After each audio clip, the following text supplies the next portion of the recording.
Welcome to KITP. I'm Lars, the director. It's really my pleasure to have all of you with us for this week. I always like to start by asking, for how many of you is this morning your first time at the KITP? Raise your hand high. Okay, so it's about 1/3. Okay, usually it's about a half, so pretty good job, coordinators, at getting new people. I want to say a little bit about how we operate at the KITP and who we are and what we do. This conference is part of a long program. We have about a dozen programs per year that are decided by you, the scientific community, working in conjunction with us and our advisory board. We've announced programs for pretty much the next 2 years. They're available, so if you're interested, please have a look. We just released the next batch of 24-25 academic year about 3 weeks ago. That is the outcome of a long process that we work with the community, taking ideas from what comes in, but also with our advisory board to decide what should be the focus of the programs. They're across all of physics. Each program has about 27 to 30 people here every week. Many of you I know are already here for the program. But I think it's really important to just emphasize that we really depend on everybody in the scientific community to give us the idea. So I'm going to be around this week at break and coffee. If you have a question, Mark Bowick, could you raise your hand? Mark's the deputy director here, so if you have questions, you can ask Mark. Leon, of course, knows well how the place operates. I'm trying to think if there's any current or former. Well, Leo Radzichowski had been on the board. Leo, raise your hand. So he can help describe the process. Who am I missing in the audience who's been on the board? So there's at least 4 or 5 of us around. So if you have ideas of future programs, please don't be shy about approaching us to understand the process. We'll start taking proposals, pre-proposals in early November, and then we do our work in February is when we do the heavy lifting. Everything we do here at KITP, we record, so please keep in mind if you're a speaker, you've received instructions on how to download your PDF or your talk.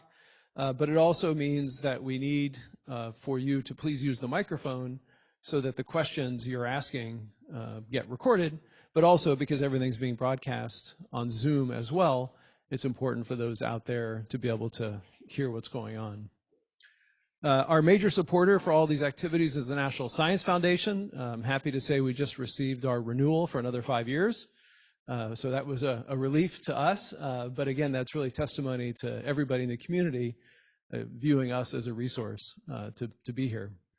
Things wouldn't happen here without our amazing staff, so I want to first thank them. So Claudia is the conference coordinator, so thank you, Claudia, for everything.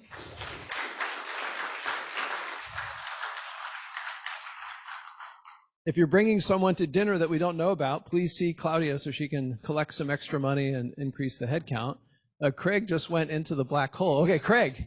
I want to thank Craig, who's IT. So thank you, Craig, for everything you do.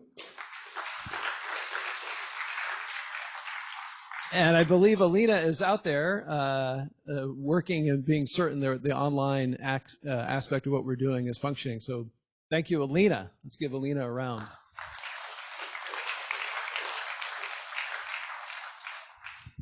Please wear your name tags. That's because all of the breaks and lunches, for those who are new here, are in the courtyard. There's another program that's arriving today, and they will think that all of that food is their welcome party. So please wear your name tag so we can ensure that you get that. So again, all the breaks and conferences are directly in the middle of the courtyard. The restrooms are, the men's and the women's room are right adjacent, and so gender-neutral restrooms straight down the hall to the right. Again, if you have any questions, the staff are all wearing name tags, so please don't be shy. Really want to thank the coordinators of all of this for making it happen. So Christian Batista was really the lead coordinator, so thank you for pulling this together. Applause.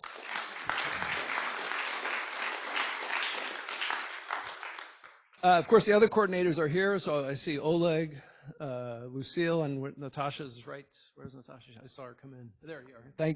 Thanks for everything.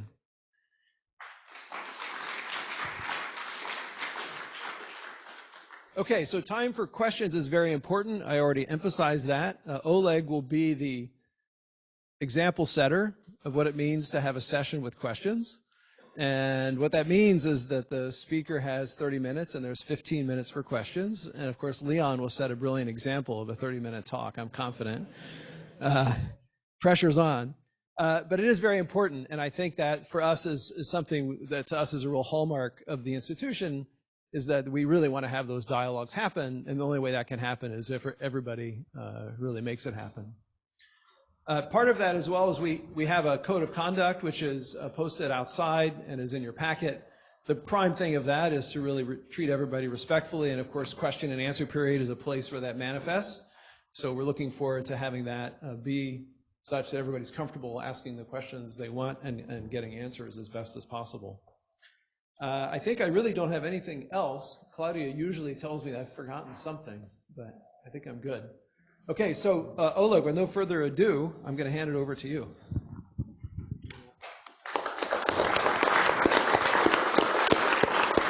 Hello, good morning. So, welcome once again to the conference. We'll start in 1 minute.